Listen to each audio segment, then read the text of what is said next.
think you got me? Make a move and we can see. Try to run, but the demolition has begun. Hey guys, what's going on? And I know it's been a while, but I wanted to make sure that the next video I did for you guys on this channel meant a lot more than just a simple project. So I figured I'd tell you guys about a whole shift that came into my life recently. You see, for a while now, I've been working for a zoo within my local area for several months straight, and then as soon as the summer started going in, some stuff came up where I actually had to really look into what I wanted to do. And as of this week, I've started a new and better job with a cruise line. Well, more like a tourist section, but it's part of a cruise line industry. But before I even talk to you guys about the new, since I'm going to be out of contract soon, I might as well tell you guys about the job I used to basically have. You see, for several months from March until whenever the next week is done, I was working for a zoo as part of the retail team. I would help make sure that kids got whatever toy that they wanted from their parents. I made sure that everything that was asked for was delivered to, restock stuff, shelve things, took up stuff on the cash register, and I was doing pretty well for myself. I was part of a large group of, I would say, maybe 200 to 300 people that applied for new positions, because they fired everyone off the spot after like a month of just training them and then getting new people on board. And as soon as I get into the job and just starting to do stuff, I'm like, okay, I could do this for a while. I could. But I never felt happy while I was there, because the manager for my side of the retail thing, who I will just call Mitch, because I don't really see him as a person, and Mitch is the closest term to a man bitch, so I'm going to call him Mitch. He was by far one of the most annoying, blatantly stupid managers I've ever had. Did not know how to do his job properly, couldn't really get anything that was remotely associated with my position actually well, and because he kept screwing up, people from other sides of the branch had to pretty much fix him on his own bullshit, but that would never go far. He would always keep fucking up things. And the other time when I'm just with other people, with the GM, who I'll just call Sven, and the culinary manager, who I'll just call Jan, were the best managers I could ever find from a general manager and restaurant service stuff. I'm just still stuck with this one fucking moron that can't do half of the shit that he proclaims to do. Because all of his approaches were from the annoying side of retail. Hovering over the people, trying to just nag at big purchases from stuff that are not really that appealing to customers.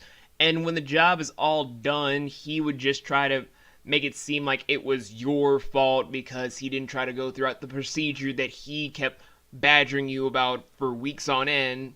And then when you do it by his standards, he would still just bitch about everything. He'd be like, Vincent, why are you asking me to do all this? I mean, you can count up the register. You don't need me or any of your supervisors or the assistant manager to count you out. When 3 days earlier, you bitched out a bunch of people saying, do not touch the register, do not count your money, don't do any of that stuff, just have us count it for you. Like, are you flip-flopping on us, Igga? Are you just that fucking stupid? Because I honestly need to know this for whenever I become a full-time manager of this whole YouTube thing. But I digress. The only saving grace that came out of the employment was when one of the coworkers I used to work with, who I will call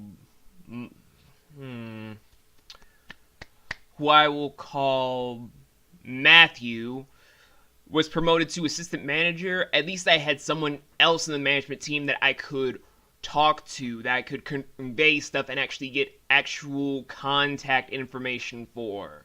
I would get schedule times, I would get info on what new training to have done, I would get info on new people that would be coming into work.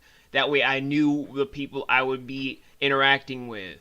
Because that actually appealed to me more than just, I don't know, anything else involving the job. Because the people that came into the zoo were boring, the parents were ungrateful, the kids were monstrous, and nothing about it was actually appealing for me, because as an animal rights person, all I kept thinking about was breaking out all of the animals and having them go on a giant freedom sprawl all over the city so they would never be in cages or enclosed environments again, because animals deserve to be free, guys. I'm sorry. Still, from all that stuff involving my own personal nature for animals not supposed to be enclosed in anything, because bars or clear glass, that's still not good. The fact of the matter is, nothing about the zoo was welcoming from the get-go. I mean, I had fun with people, and I made a new best friend working there, and I had some people that I could call friends, but at the end of the day, I wasn't happy there. And then we move on to the new job that I've started over the past 3 days that I've been just trying to mold over for this video. And the reason that I kind of like that job more, and not because I'm a big person for boats, because honestly, anything involving travel that's by sea or air, I do not trust, because nothing is guaranteed for safety. I don't even drive a car that much anymore, because I'm pretty much like, no one really knows how to drive anymore in America, so I'm just going to take my chances with public transportation or just walk everywhere, just so I could be all buff from the waist down. But the thing about the whole touristy cruise environment isn't from anything involving the people I work with or management. It's all about the fact that I felt really comfortable actually doing a honest day's work from just being around genuine people that acted like people. Because when you're at a restaurant kind of locale, it's like a buffet sort of tourist boat. When you're around people that are trying to have a good time, having a few drinks or eating and stuff, you actually get to see the people actually being people, not cardboard cutout archetypes of things or monstrous individuals. You'll get some people that might be rude, sure, but at the end of the day, that's kind of just from people either super hungry, kind of exhausted, or just do not have that much to do in their lives. So, of course, they're going to be rude. They got nothing better to do at that time. So that doesn't bother me, because I had to do a lot of stuff involving that opportunity. What actually got to me was the fact that the atmosphere, no matter who was there, no matter what party or what deck I was on to see what was going on, I still felt like it was a pleasant atmosphere. The customers may have been rude to some people that I worked with, but at the end of the day, there was genuine love between the customers that were there and other individuals, along with the tight-knit closeness from the staff and employment that actually felt like a tight closeness. Very genuine, very heartfelt. Would I consider myself hanging out with anyone I work with at this job? No. I don't like people that much, so that is already going to be a no. But I do know that out of all of this stuff that I could be doing for right now, this is a job that I really am looking forward to continuing over more so than the zoo. Because I honestly felt more lighter and actually a lot happier whenever I got off of work to come home, see how my family's doing, and just getting into my mind what I could do to make sure that I keep getting certain hours to make sure I get a lot of stuff paid in for myself. Getting bills paid off, getting the equipment I need, like the new camera that will definitely be here by fall. my new console to replace all of my old console stuff that's no longer here, the game library I need to rebuild, movies to review for you guys, TV, DVDs, and just a whole new stuff of furniture for my own bedroom that I've been meaning to get for days upon weeks at this point. When I'm actually feeling solid enough to think these kind of things through, and also filming locations around my job are fantastic, I'm automatically feeling like this is probably one of the greatest things that's happened to me in 2016, besides getting the family on YouTube that I've always wanted.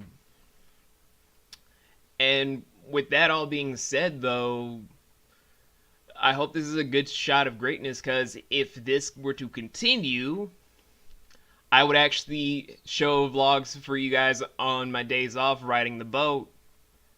You never know what I might do. But anyway, though, guys, this is going to be my first of 2 new vlogs I have coming up for you guys. I'm trying to do these on a 3-day basis if I can, because I haven't been acknowledging certain channels I've been making for a reason. That's because I need to get material together for subject matter. Certain things have to be plotted out better, certain things have to be plotted out in grander detail, and I also have to culminate into what the subject matter has to be at the end of the day. But it's not because I don't want to do the content, it's because there's a giant process behind what I do now.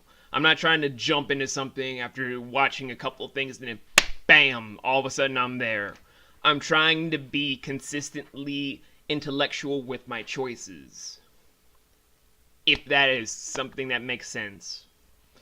But anyway, I will see you guys in my next vlog video, and I'll see all you lovely people later on.